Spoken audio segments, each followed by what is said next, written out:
Assalamualaikum warahmatullahi wabarakatuh. Waalaikumsalam. Para hadis semua, bismillahirrahmanirrahim. Ada pertanyaan menarik dalam sebuah hadis itu kan gini. Siapa yang melakukan kebaikan akan mendapatkan pahala. Tapi ada orang yang berniat melakukan kebaikan tapi tidak sempat melakukan kebaikan, dapat pahala 1, kan begitu. Sebaliknya ada orang yang melakukan kejahatan akan mendapatkan nilai dosa 1. Tapi ketika orang berniat melakukan kejahatan tapi tidak sempat melakukan kejahatan, tidak dicatat sebagai dosa. Nah, pertanyaannya berhubungan dengan ilmu tasawuf, kita harus menjaga hati. Sementara di hadis disebutkan orang yang berniat jahat saja kemudian tidak jadi melakukan kejahatan, tidak dicatat dosa. Bagaimana orang tasawuf dengan menjaga hati tidak boleh buruk sangka, tidak boleh hasad? Sementara tadi di hadis kalau berarti berhasad saja, hasad artinya iri, dengki, tidak berdosa kalau begitu. Bagaimana memahami hadis itu? Ya.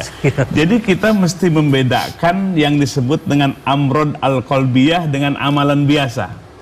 Amrod al-qalbiyah itu penyakit hati yang 10 kata Imam Al-Ghazali dalam Kitabul Arba'in. Itu sesuatu penyakit hati. Hasad misalnya, iri, dengki, kemudian takabur, sombong.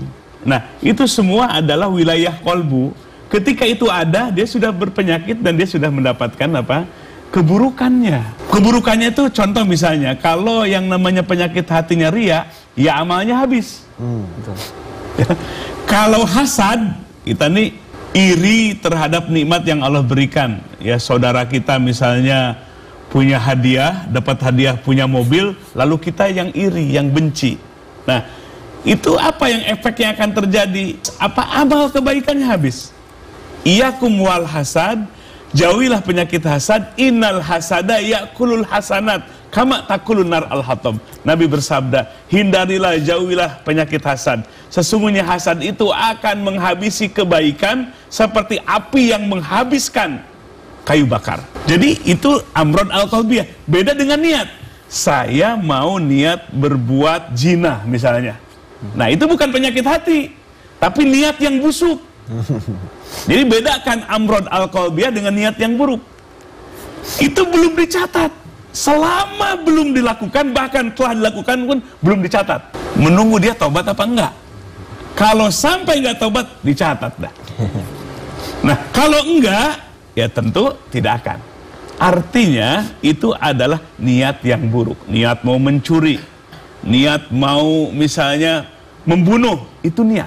Itu tidak akan dicatat. Karena bukan amrod al-qalbiyah, bukan penyakit hati. Jadi penyakit hati itu tampak atau tidak, itu sudah menjadi malapetaka bagi dirinya gitu.